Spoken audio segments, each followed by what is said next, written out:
Yang ada di pikiran Mbak tuh ya, yang pertama kali menerima job merosting pejabat, itu gimana? Yang pertama di pikiran saya adalah saya terima uangnya. Itu paling penting dong, Pak. Iya Saya sih, kan. bener banget. Jadi bener Pak, banget. terus Bapak merhatiin apa? Merhatiin Mbak Kiki. Oh, merhatiin saya bilang dong kalau kayak gitu. Nah, itu dia.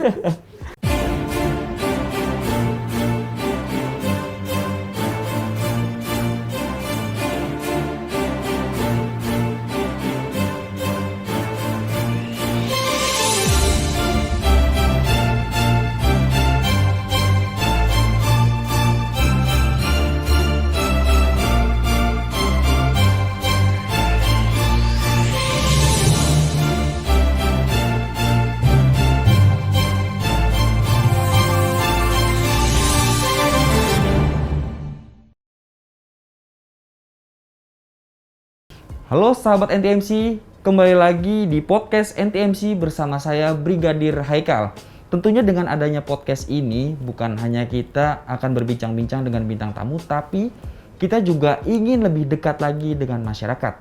Untuk itu, apabila ada keluhan, ada masukan, ada saran, bahkan ada kritik, bisa diberikan ke podcast ini ataupun melalui sosial media kami di @ntmc_channel. Aduh, siap, duduk dulu, sabar dulu. Exhale, inhale, exhale. Siap. Aduh Pak, saya mau lapor Pak. Siap. Saya kehilangan sesuatu Pak. Apa itu? Kehilangan cinta saya buat Bapak. Waduh, saya kena gombalan hari ini. Enggak, Luar Pak. biasa. Itu real Pak. Kirain cuma artis-artis aja Mbak yang digombalin, ternyata saya kena gombalan hari ini. Enggak cuma gombalan kan. Aktor udah Reza Rahadian. Siap. Musisi Afgan Ariel Noah udah. Siap. Nah, tinggal polisi aja nih yang belum nih. Siap. Jadi gimana Pak? Saya gimana? Udah mulai tertarik belum? Pak, tenang aja Pak. Siap. Saya tuh tahu banget ya, polisi itu kan biasanya kalau lagi acara besar tuh undangnya penyanyi dangdut. Siap, gitu kan. siap. Karena suka ngeliat goyangan artis-artis dangdut. Siap. Saya juga punya goyangan Pak. Goyangan apa itu? Namanya goyang pidana. Goyang pidana. Iya. Oh, gimana goyang Pinggul pidana? dada bikin bapak terpana. Luar biasa.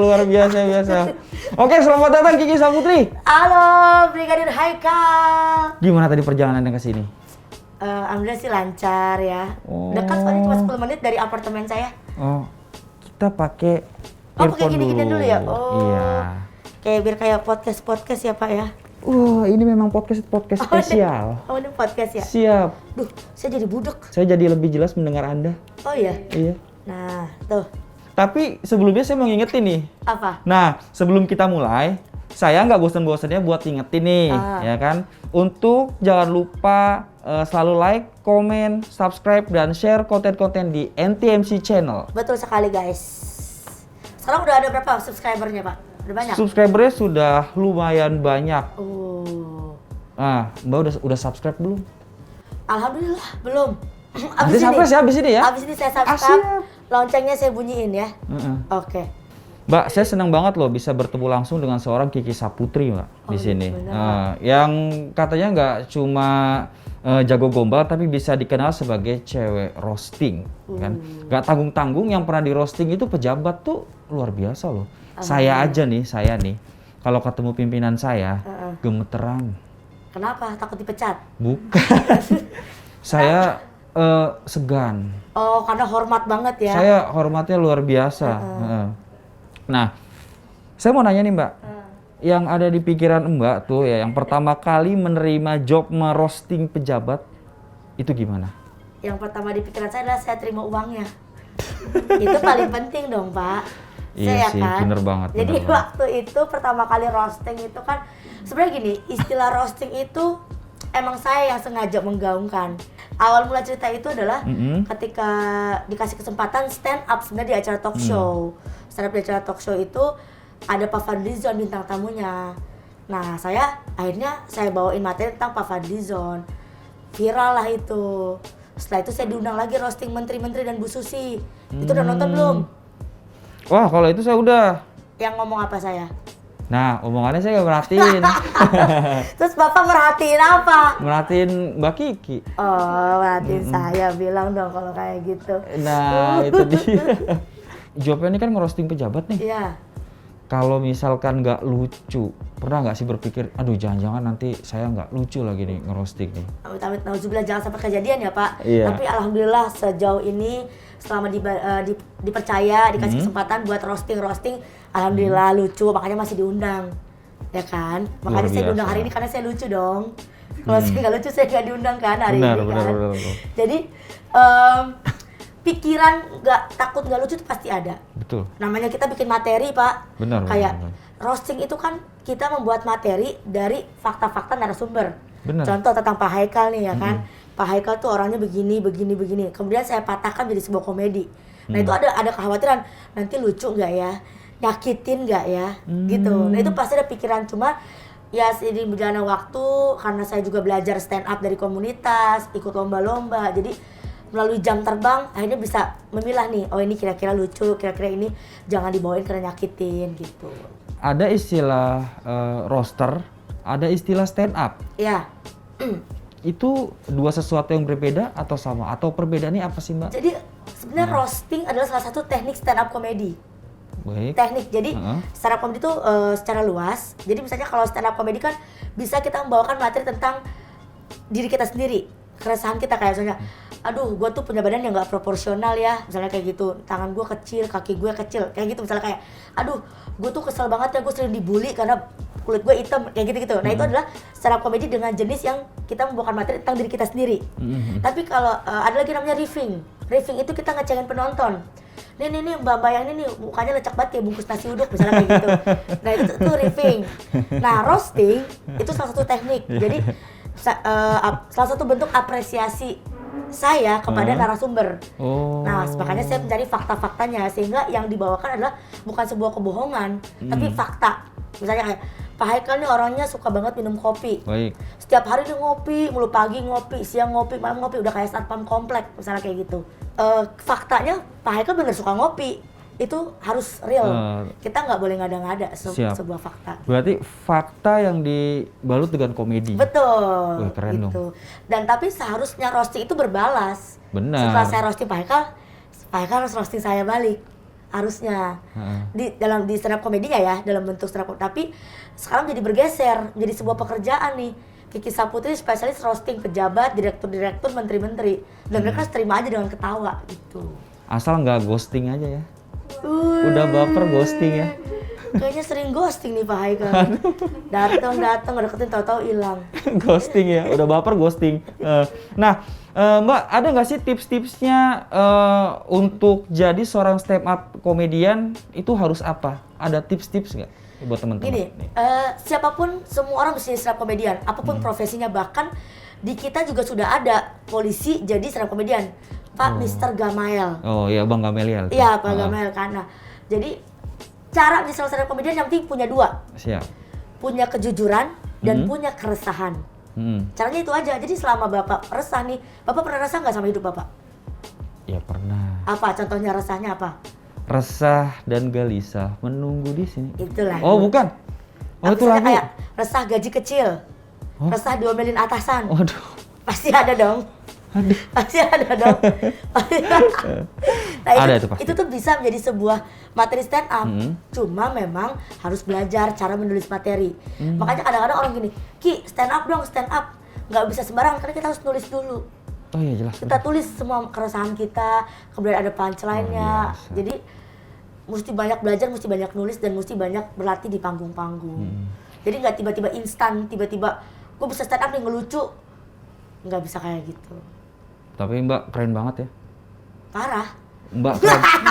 tapi biasanya Mbak ini orang yang semangat nih.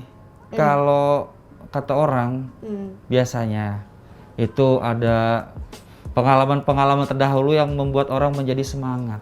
Saya mau sedikit ngobrol sama Mbak. Okay. Mbak Kiki, kita bahas masa lalu sedikit nggak apa-apa ya? Sedih kan, bahas masa lalu kan sedih. Ya kan?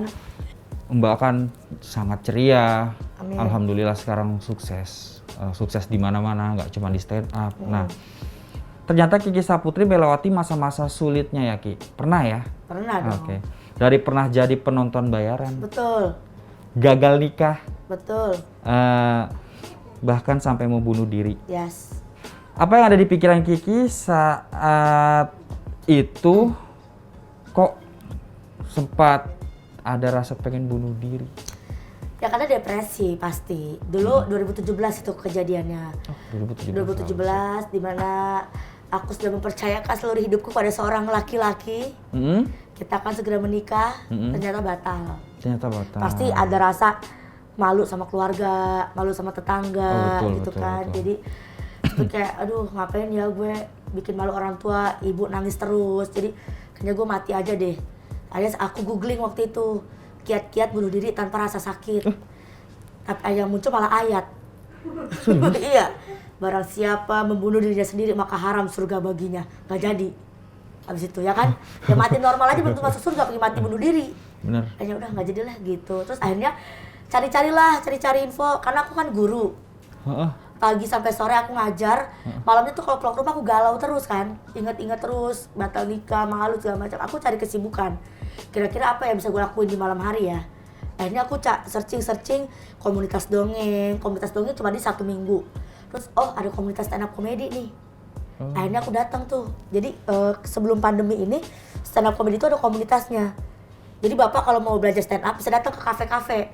Di Jaksel ada di kafe apa, di Jaktim ada. Itu aku datang pulang ngajar ngeliatin orang-orang pada stand up. Oh, kayak gini ya belajar, namanya open mic. Di situ kayak kok dia ada bekas mantan tukang begal, mantan tukang parkir. Mereka mau menceritakan kisah masa lalunya menjadi sebuah komedi.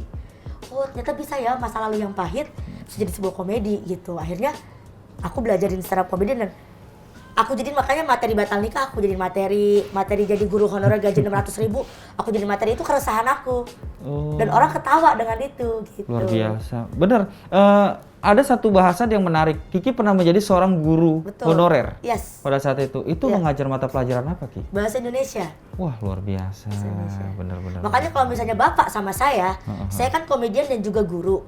Anak kita pasti cerdas dan lucu-lucu. Oh, begitu. Baik kalau begitu kita rencanakan. Ketika orang galau apalagi depresi, biasanya dia nggak mau menghibur orang tapi dia butuh dihibur. Kenapa seorang Kiki Saputri bisa, oke, saya dalam keadaan depresi seperti ini, saya mau menghibur orang. Loh, kebalik. Kenapa bisa berpikir seperti itu? Prosesnya sih nggak mudah, nggak langsung saya tiba-tiba menghibur. Makanya saya datang ke komunitas, itu ke kafe, nontonin dulu Pak. Karena saya butuh hiburan kan, nontonin dulu. Makanya cuman dari situ saya belajar, oh ternyata kepahitan kita bisa menjadi berkah buat orang lain. Luar biasa. Karena kan komedi sama dengan tragedi plus waktu. Contoh misalnya mohon maaf, misalnya Pak Haikal kepleset di jalanan. Pada saat Pak Haikal kepleset, rasanya sakit. Oh iya. Dan masalah malu. Saya senang. Ya kan? Tapi ketika seiring berjalannya waktu, tragedi ditambah dengan waktu, Pak Haikal ingat lagi, anjir, dulu gue pernah kepleset depan cewek lagi, malu-maluin. Masih jadi ketawa. Kocak banget gue dulu bisa jatuh depan gitu kan. Iya, sekarang kepikiran memang. Ya. Oh, seperti itu. Jadi gitu. Dulu juga aku waktu proses batal nikah, ya sakit, ya nggak bisa langsung jadi komedi. Tapi seiring berjalannya waktu, kocak juga dulu gue diselingkuhin, ya bisa-bisanya ya gue yang nyiapin koper dia buat dinas, dia dinas ternyata sama cewek lain gitu. Jadi kayak gila gitu. Kenapa sekarang memilih jadi komika daripada menjadi seorang guru? Sebenarnya tidak serta-merta langsung memilih jadi komika. Jalannya waktu aku masih ngajar, belajar stand up, terus aku mencintai seni ini. Karena dengan stand up komedi aku bisa berdamai dengan masa laluku, gitu kan. Jadi aku nggak depresi lagi. Ini apa ya, wadah penyembuhan, dan bukan cuma buat aku, buat semua teman-teman stand up komedi. Kalau misalnya Bang Haikal mungkin mendatangkan teman-teman kan kayak contoh, temanku ada Marcel. Marcel itu keluar dari kemiskinan, seorang anak Tanjung Priuk. Ya mohon maaf, dulu kerjaan dia jual minyak angin palsu di pelabuhan gitu. Saking susahnya nyari uang gitu kan. Tapi dengan stand up komedi dia bisa menjadikan cerita itu jadi lucu, dapat menghasilkan uang, jadi berkah gitu. Jadi ya nggak ada unsur kesengajaan aku terjun di sini, tapi karena aku mencintai seninya, Allah buka jalan. Alhamdulillah. Ya akhirnya aku udah di sini, tapi tidak melupakan aku menjadi seorang guru. Kalau ada kesempatan, kalau ada waktu, pengen balik jadi guru, tapi waktunya udah nggak ada sekarang. Waktunya tuh udah nggak ada. Berarti bisa dibilang the real from zero to hero ya. Iya betul, alhamdulillah. Berarti bener-bener kan kalau biasanya nih Mbak Kiki kalau orang lihat orang paling jadi stand up komedi karena kenal si ini, karena kenal si ini. Nggak bisa kayak gitu. Kita jadi stand up komedian nggak ada istilah orang dalam. Karena kelucuan itu punya kita sendiri. Bener. Iya kan? Setuju. Misalnya pun nanti kita kenal Panji Pragiwaksono, contoh kita kenal Ernest Prakasa, terus tiba-tiba diangkat, ayo lu langsung lucu. Nggak bisa kalau kita nggak belajar. Benar. Di atas panggung kita sendirian soalnya. Bener. Lucu nggak lucu, kita yang nanggung gitu. Terkadang memang orang-orang hanya melihat ketika orang sudah di atas. Betul. Mereka Melihat tidak melihat proses. prosesnya. Betul. Padahal makanya saya tadi menarik banget loh Mbak, ketika seorang Kiki Saputri yang alhamdulillah sudah sukses kita lihat seperti sekarang, kalau keluar Mbak Kiki, Amin. foto dong kan ya gitu. Kalau keluar bahkan dari dulu yang mungkin ada masa lalu yang seperti tadi kita ceritakan, ternyata memang orang yang ceria, orang yang sangat dipandang luar biasa di orang, mungkin kita memandang diri kita ya alhamdulillah seperti ini gitu, tapi kan orang kan berpandangnya, wih Kiki Saputri keren gitu kan, ternyata memiliki masa lalu juga yang membuat penyemangat dia. Betul. Dan saya rasa semua orang Pak, nggak cuma saya. Kalau saya kulik balik Pak Haikal, pasti ada perjalanan sedih sebelum Pak Haikal bisa duduk di sini bersama saya. Betul itu kan? 100% Nah, Mbak Kiki betul. Itu dia. Makanya kalau kita bisa, pasti semua teman-teman penonton NTMC bisa juga, bakal lebih daripada kita. Gokil, Kiki Teguh. Itu pemirsa, jadinya kalau kita punya semangat, apapun bidang yang kita geluti itu kita semangati. Yang penting itu positif. Betul, kita kerja dengan ikhlas, kita cintai pekerjaannya. Masalah terkenal, uang, bonus itu bonus semua. Bonus, gitu. Tapi dulu apa sih tanggapan keluarganya Mbak Kiki ketika memilih jadi komika daripada jadi seorang guru? Iya, namanya orang tua itu kan pasti awam ya, sempat awam gitu. Apalagi dulu aku pulang jam 11 malam gitu kan, ngapain kerjaannya, jangan-jangan abis paginya mencerdaskan anak bangsa, malamnya merusak moral bangsa lagi kan. Takutnya gitu ya. Iya ya. Karena menurut saya ini hal yang penting. Benar sih. Bersama dengan polisi ya kan, jarang-jarang polisi mau ngobrol. Paling ngobrol kalau pas ditilang doang kan. Ya selamat siang Bapak, tahu kesalahannya apa gitu doang paling. Aduh, iya. Kan? Nah Pak, saya juga mau nanya nih, saya nggak tahu ini sebuah pelanggaran atau enggak ya Pak, tapi kan saya kan karena di undang-undang job stand up, kadang-kadang saya tuh satu hari bisa saya ke Makassar, kemudian saya pulang ke Jakarta diundang klien selanjutnya, dan itu harus kejar waktu. Nah, tapi disediain tuh fasilitas sama klien, patwal. Apa tuh istilahnya Pak? Itu istilahnya namanya full rider. Full rider, gitu kan, yang kayak ala-ala Syahrini gitu loh Pak. Keren banget kan, dikawal gitu. Siap. Itu sebenarnya salah apa enggak sih Pak?